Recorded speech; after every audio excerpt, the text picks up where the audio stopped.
I just wanted to welcome all of you this afternoon, and thank you so much for coming.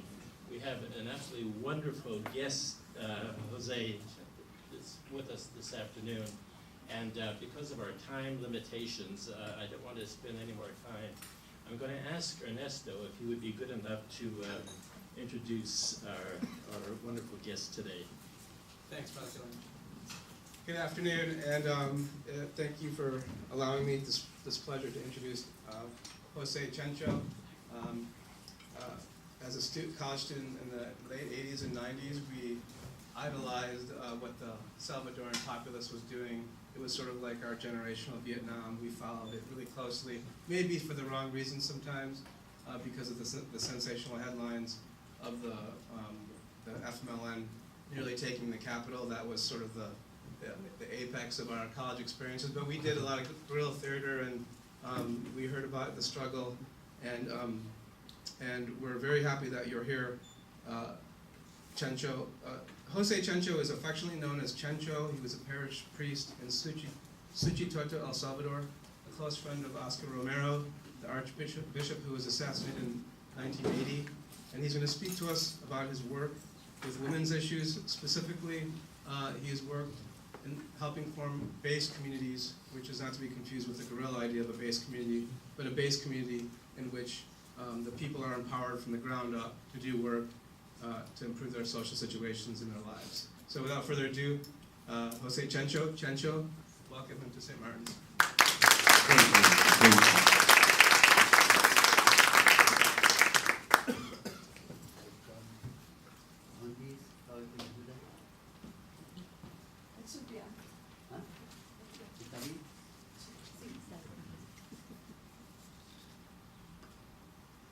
Well, I thank you for coming. It is wonderful to see all of you. It is wonderful to know that there are people who are interested in the life of my people in El Salvador. Maybe the main motive for that is Archbishop Romero, my friend. I work with him, who will be beatified on May 23rd in El Salvador, very soon, very soon. This is something absolutely great. Following what the church in El Salvador is publishing, there will be about 200 cardinals and bishops coming to El Salvador, and more than 1,000 people. And the papers are announcing that there will be maybe 1 million people present in El Salvador, Salvadorians and people coming from other places. It means then the importance of this prophet and martyr, Archbishop Romero. I met him the first time when I was giving cursillos, the cursillo movement. I founded it in El Salvador. I did cursillos in Palma de Mallorca, Spain. And he was the second priest to come, 1962. So since that, I became friend of Father Romero, then Bishop Romero, and after the Archbishop, and now the prophet and the martyr. It is something very, very beautiful. Well, following what I have received information, I am supposed to speak to you about women in the Mesoamerica peace movement. What is happening today in Mesoamerica? That means from Panama to Chiapas, where we have the movement of peace. This is something, the movement of peace, something that we started in the year 2000 after we had a great experience in a region in El Salvador that we call the Lower Lempa River. Lempa is the main river in El Salvador. Of course, it is not a river like the river that you have here. The rivers that you have here is something small compared to your rivers. But it is the most powerful river that we have over there. And there are about 120 communities with which I was working for 10 years. after that experience with the peasants over there, former combatants of the army or combatants of the FMLN, in the year 2000, we started the Mesoamerica peace movement. And it was after a conference that we held in San Salvador with representatives of the peasants and other people, and also 5 rabbis from New York and Philadelphia. And one of these rabbis said to me, if this is the experience that you have in the lower Lempa River, why you do not move to Central America and to Chiapas? So what has been the participation of women in this movement of peace? First of all, I would say, for us it has been very important to make women and men, to make them understand about the importance of self-esteem. That is absolutely needed. If you value yourself, what you are, what you have done in life, what is your experience, what is your spirituality, what is your culture, then you have the self-esteem that is necessary to grow as a human people. And for that purpose, we have a methodology that we call the appreciative inquiry methodology. It was started by 2 social scientists here in the United States. And we have changed it a little bit for our purpose, because that methodology was created to produce more and to sell more and to make more money. That was the reason why it was created. And we have introduced changes in order to use it for peace. In this methodology, the first step is the most important one. It has to do with the discovery.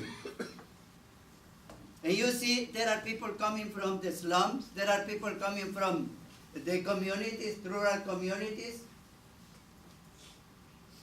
And when they do the discovery of what do they have, the richness that is in their hearts, the power that they have, they become inspired. And the second step is, if you know who you are, then you want to reach the others. And you start organizations. You start organizing yourself with other people, because we cannot grow without working with the other people. That is part of this methodology. One of the main elements is the social knowledge. You develop social knowledge, not yourself in your room with your books, or now with your computer, the internet, no.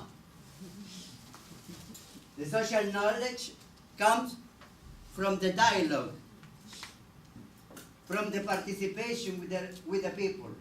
I am very sure that some of the faculty people here, when they are giving their lesson and receive questions, immediately there is something new that comes to you, that you have not been thinking about that.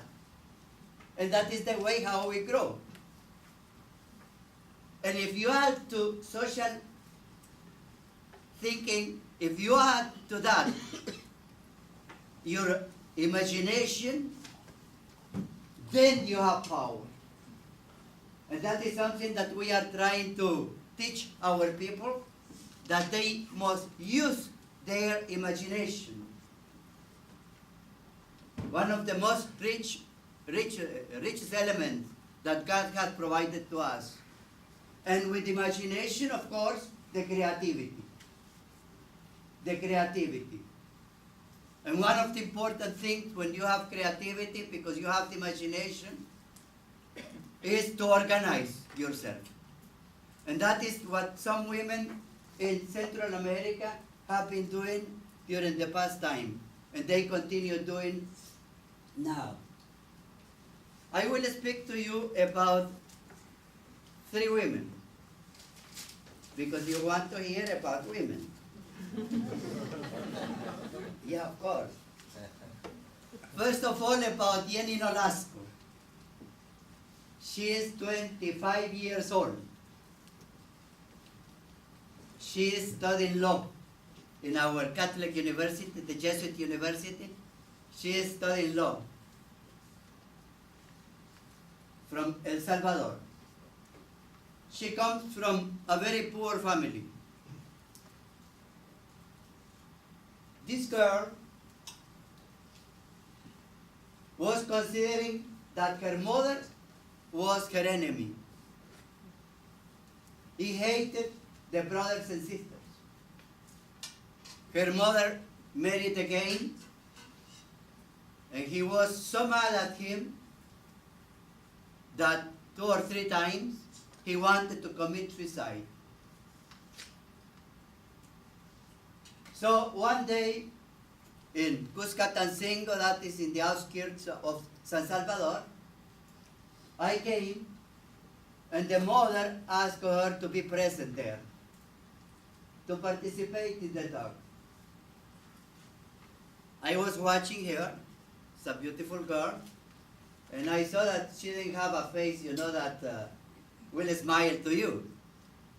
She was like mad, because she was not there.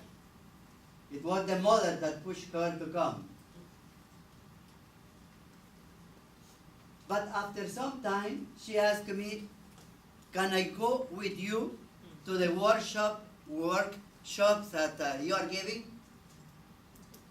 And I said, yeah, you can come with me.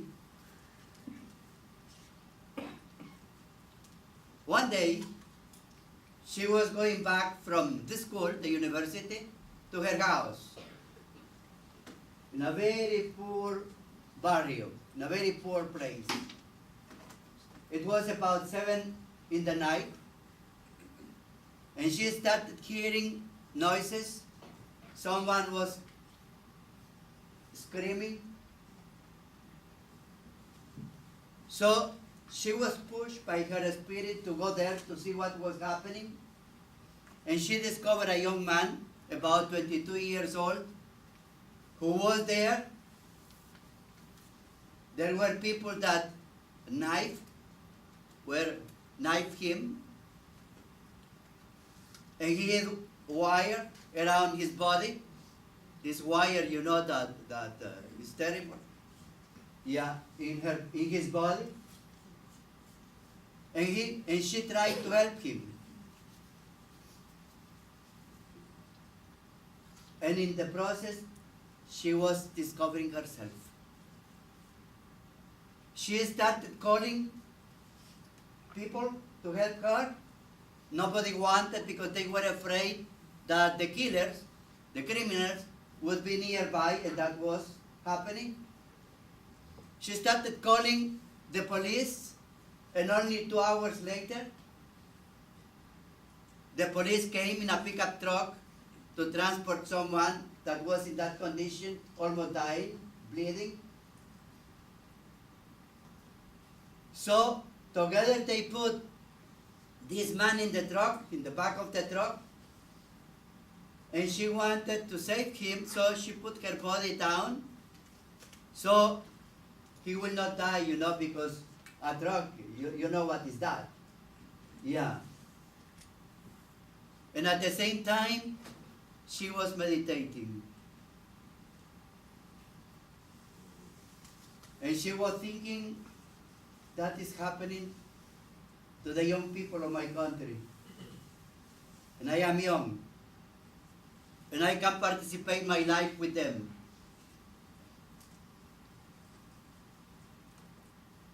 I invited her to come to the east of the country to work in a cooperative that we were starting. We wanted to start a community store, part of the Mesoamerican movement, so people sell their production in their own place. They do not need to go to the cities. And the mother was calling her and calling her, but what she does is that when she's working, giving talks or so, she has her cellular off. At 6 o'clock, she put on the cellular, and more than 30 times the mother was calling her. So she called her mother, and the mother said, Jenny, all of us have been threatened to death because the young man that died in the hospital and you were trying to save him. We need to leave our house, everything. Come. And I said to her, well, not now, tomorrow. We were very far away from her house, about 5 hours away, in the remote place of El Salvador, even if it's a small country, but the roads are not always good. And I said, you do not go to your house. You go with me to my place at the beach where I have a little house. And we ask people here if they know a place where your family could move. And we did that. We did that. Now, Jenny Nolasco is the coordinator of the Mesoamerica Peace Movement for El Salvador. She is very active in La Libertad, that is a beach in El Salvador, where she lives with her family.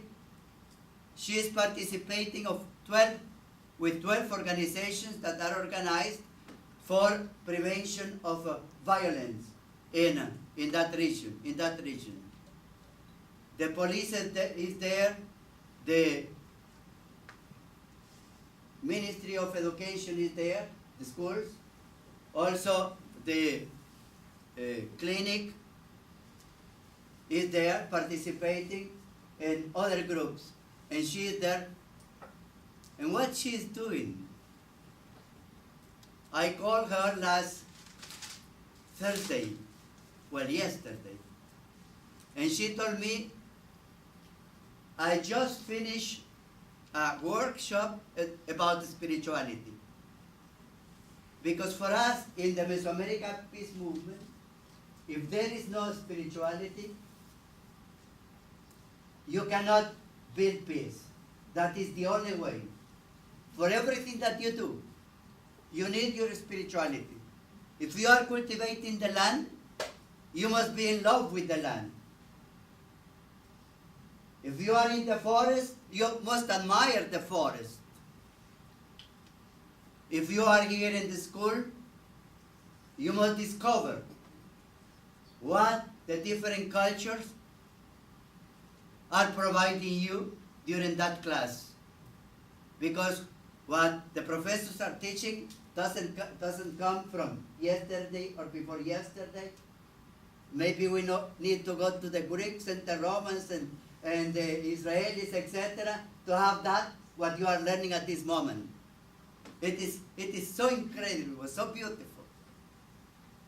And also our obligation to leave a heritage to those that will come, because that is what we are supposed to do.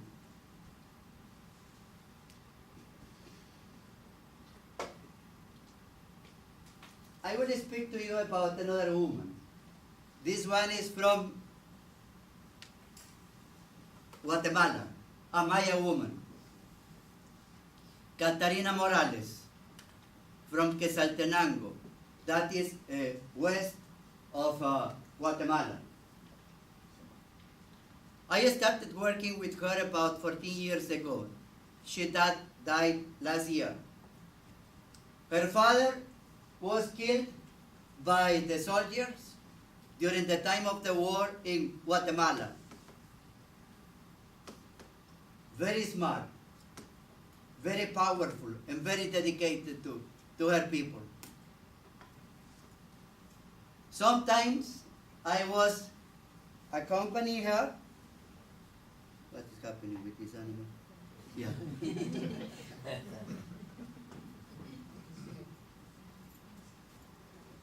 So I was with her, in Guatemala, different times. And once she said to me, well, Chencho, we need to go to the municipality. Okay, we go to the municipality. I need to talk to the mayor. Okay, we talked to the mayor. She was, a woman that you would be afraid. You would do what she was asking. And she said to him, the time of the elections is coming. And I know that you want to be re-elected. What I am asking from you is 500 trees. So with my people, we plant these trees following the river and in some other places. The mayor said, well, 500 trees. And she said to him, I do not care if it is from the municipality or if it is from your pocket. Yeah, but you must give me 500 trees. We need to plant trees in Guatemala. Otherwise, what I will tell to the women of my organization, La Fraternidad Presbyterial Maya, I will ask them not to vote for you because you are not in favor of the ecology. You are not in favor of the ecology. Immediately, the mayor said, okay, you will have the trees. You will have the trees. 6 people were fired from the Coca-Cola in that city. And she learned that these people were fired, and that was an injustice, that they were supposed to continue working. These people, men, all men, they started speaking about the need to organize a union in order to defend their rights. And Coca-Cola put them out. So, what she did was to start visiting different stores and telling them, this is what is happening with Coca-Cola. Please do not sell Coca-Cola. And then there were flyers about not selling Coca-Cola. And as she was so well known, and she was so well related, one day the people from Guatemala came, from the Coca-Cola people, came to visit her and asked, do you know who is the one here in Guatemala, in Quetzaltenango, that is creating us problems? And she said, no, I do not know. I really do not know. But I know that you put out of work 6 men of La Coca-Cola. Maybe that is what is happening. Why you do not bring them back to work? And maybe people will change. And the people were once again hired. He had problems with the ministry of her church, the Presbyterians. A macho men, they wanted to impose themselves. She had created this organization of women, more than 500 women, in 4 different places. And she said to them, well, we women, we can worship God without you men. And we will do that. We will do that. For me, when she died of heart attack, I was absolutely sad. I was with her some 3 days before that I came to Guatemala, I was with her. There are women like that who understand that if we do not care about Mother Earth, if we do not care about the ecology, if we do not care about ourselves, if we do not respect ourselves, we do not have rights. And it is we that accept not to have rights because we do not respect ourselves. I will speak to you about another woman. This is from Honduras, Betty Vasquez. She is the sister of Neri Murillo, a former priest, Catholic priest. And Neri is the coordinator of the peace movement for Honduras.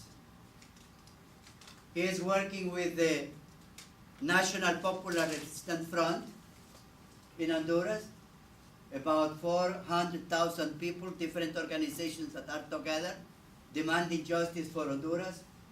Honduras is a country where there is more violence in Central America and in Latin America. The president is a real dictator. The president has now a military police, and it is his police. The police is killing people, the people who are in the opposition. They are killing them. Neri wanted to, I gave him Cursillos, a movement of peace, a workshop about peace, about 14 years ago. And then he went to his superior. He was a religious person. He went to his superior and asked to dedicate himself, to give him the permission to dedicate himself to work for peace. And the superior said to him, no, you are supposed to work for the parish. He had a parish. And he asked again, and the response was the same. So Neri said to him, well, if that is the case, I think in my heart that what is really important is to work for peace and not to be a parish priest. And he applied to the Vatican, and now he is like a layman, you know, where his sister, Betty Vasquez, is in charge of two different organizations. One is the environmental movement of Santa Barbara. Honduras has 18 departments. And one of the departments is Santa Barbara. This is a department where the Spaniards settled, and there are indigenous people, also the Lencas. In Honduras, the forest has been cut for years and years and years. North Americans, Japanese, Taiwanese, they are there to cut the forest. It's very rich in pine, very, very rich in pine. But the forest was disappearing.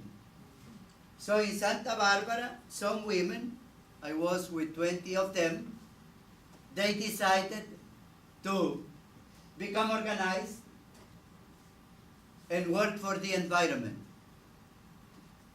I was one with them in front of the mayor. The government wanted to provide new laws in order to, for the mining companies, the Australian and the Canadian companies, to start mining Santa Barbara and other places. That was about 3 years ago. and also building electric dams. And for the Lencas, the rivers are sacred. So you must let them flow, because they are sacred. So she became organized with these about 20 women, and I saw one of the demonstrations that they had in front of the mayor. I was invited 3 years ago to give training to the leaders of the National Popular Resistance Front, and also to the Partido Libre, the new political party that was founded after 2009, after the coup d'etat. The person who invited me to give this workshop, this training about the methodology that we use for 3 days, was Mel Zelaya, who was the president that was overthrown. We had 20 people there. We had 40 people there in that place.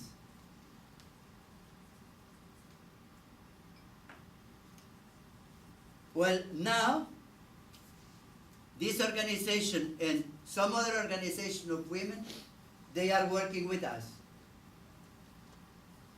For us, the first theme of our movement of peace is earth ecology. For peace. We do not start with conflict transformation or conflict resolution as it is here or in Canada or in Europe. No, first is your mother. What are you doing with her? Do you respect Mother Earth?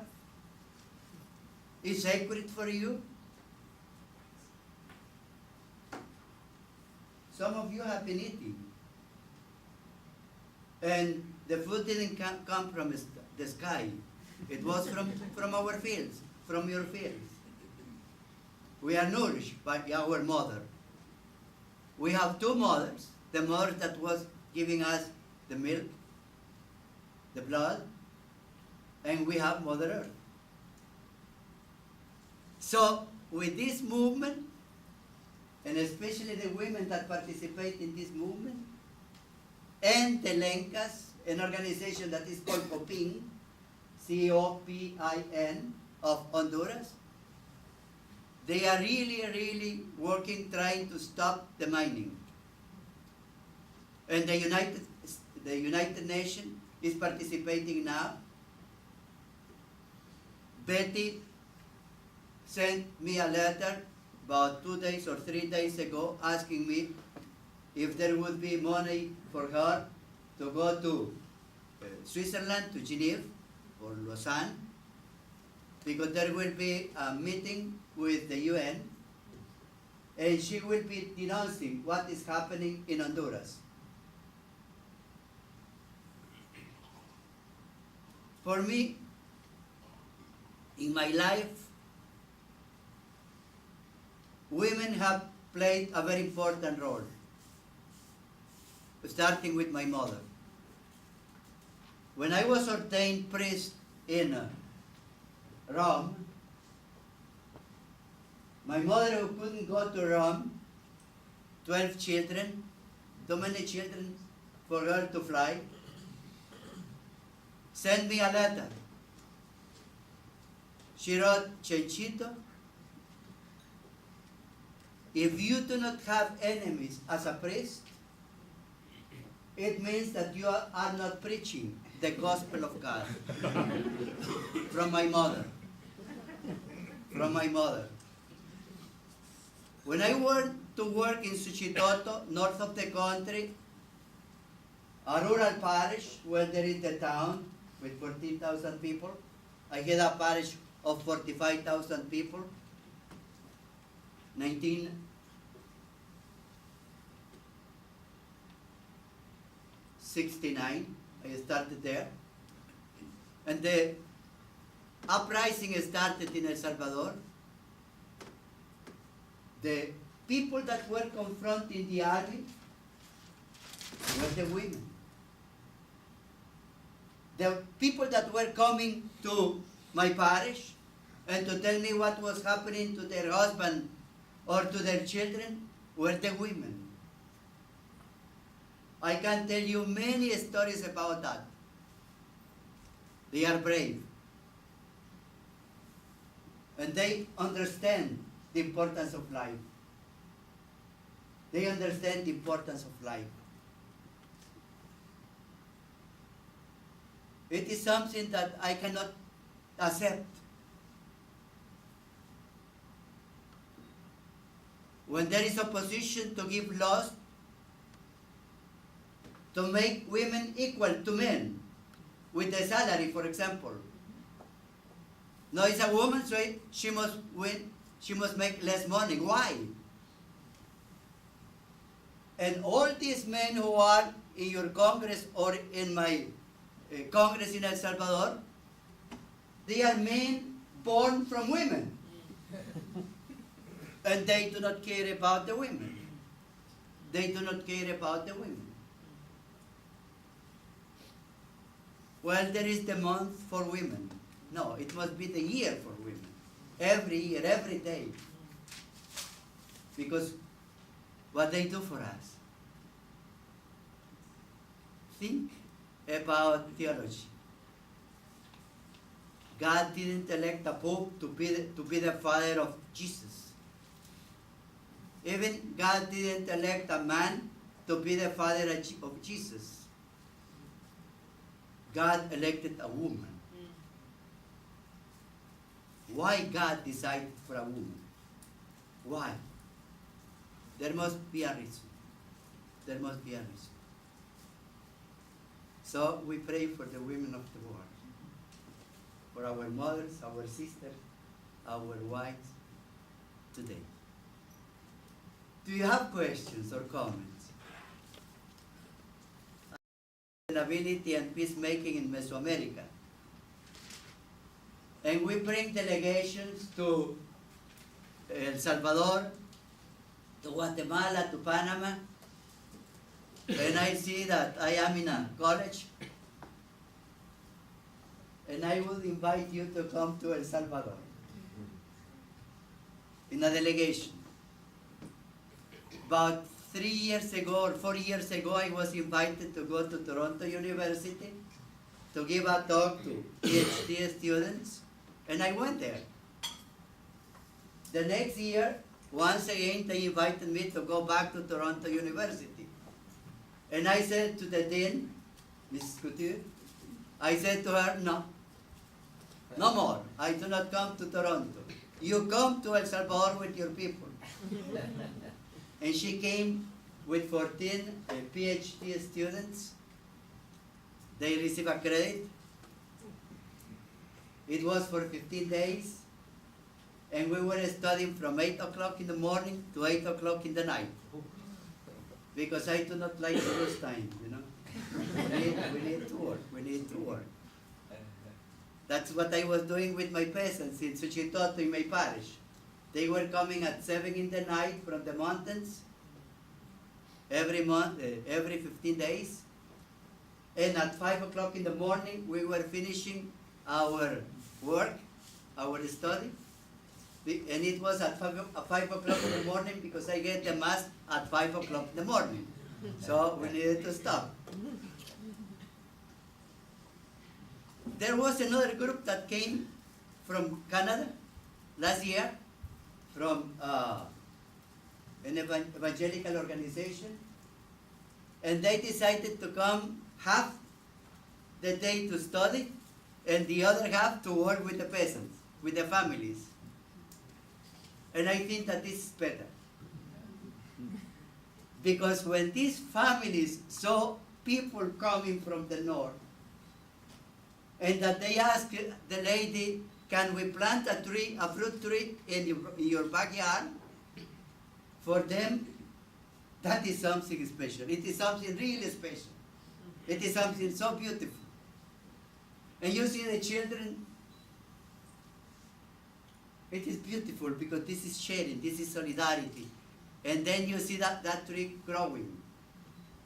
For example, a tree that we loved a lot, a fruit tree that we loved a lot, is the one that gives the cashew nuts. Marañón is the name, El Marañón.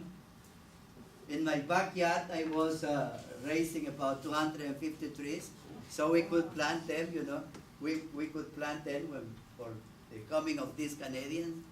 And children and men and women, they were working together to plant the trees.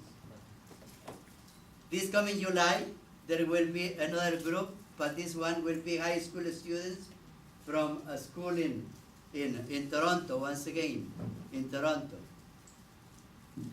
So, it would be a blessing of God if I have people from here. I would be very, very, very, very happy. When I was young and I was studying, for me it was so great to go, for example, Paris. I was studying in Europe, and see the museum. Oh yeah. Now I prefer to see the people. It is better. That is a good way to build solidarity. Well, I do not make more comments. Now you, more questions. Where are you located? Still Suchitoto? No, not Where are anymore. you now and how far is that? I from the am in, capital? do you say? Where is that now and how far is that from the capital? From the capital it's 45 minutes. It is a beautiful town. A beautiful town. No, I am in Texas. I have my office there. You know, I need to raise funds for Central America. So it is better to be here. And also, half of the year, I am in Central America. Mainly in El Salvador, because that is my country. But half of the year, last year I was for the IRS report, you know.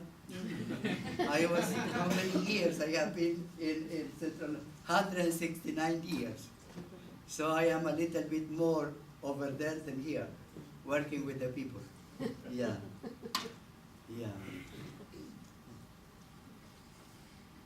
I am curious about your friendship with Oscar Romero. We know the public Romero, his wonderful writings and preachings, but as a friend, what do you remember most about his personality, his person? I need to look to that for the minute. Yeah.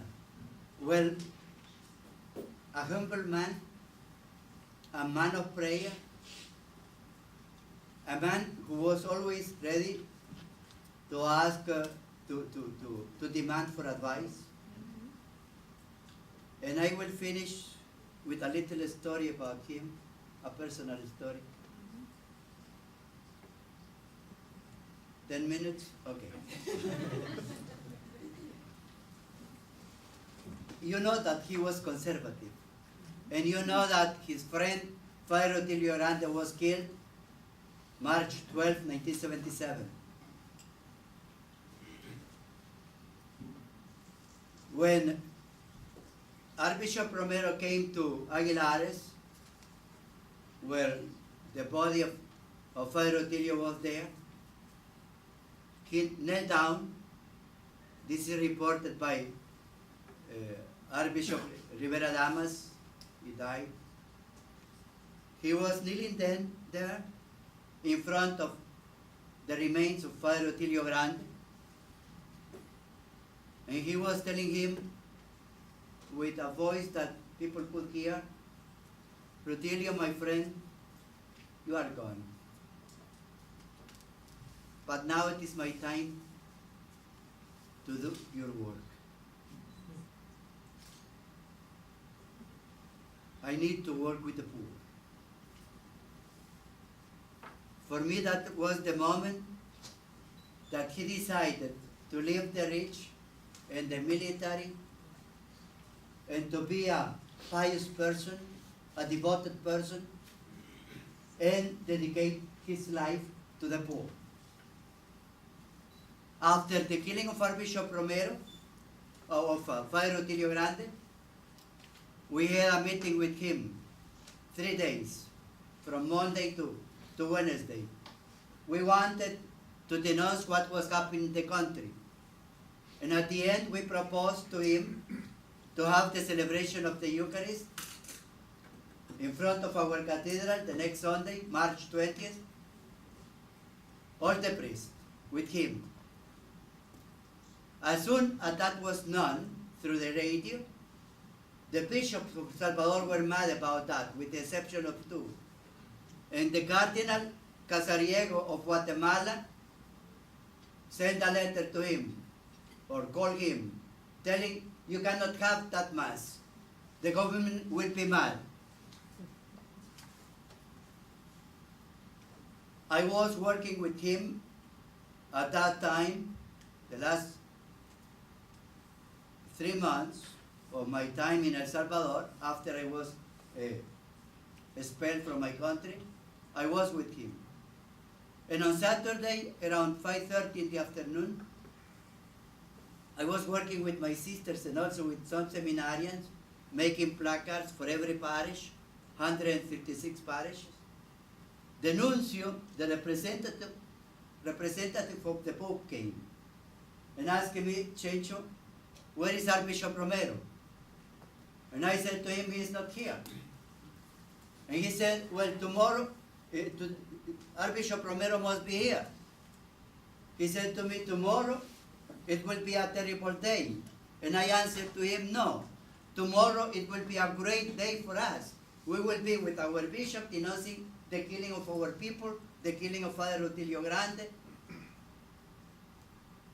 He was mad, and he gave me a letter. He went to his room. He was living there at the seminary. I was there also. And 5 minutes later, he came out of the room and said, Chencho, read the letter. I read the letter. The nuncio was telling him, I command you, in the name of Rome, to call your priest and tell them to stay in their parishes and celebrate the Mass in their parishes. And he asked me, Chencho, we were very close friends, what I am supposed to do. And I was afraid. So for me, the easiest thing was to start trying to have arguments from theology. You are the pastor, you are the... And he said, Chencho, I know theology. What I need to know is what to do. And I said to him, remember what we have said to the people who participate in the Cursillo movement, the Cursillo retreat?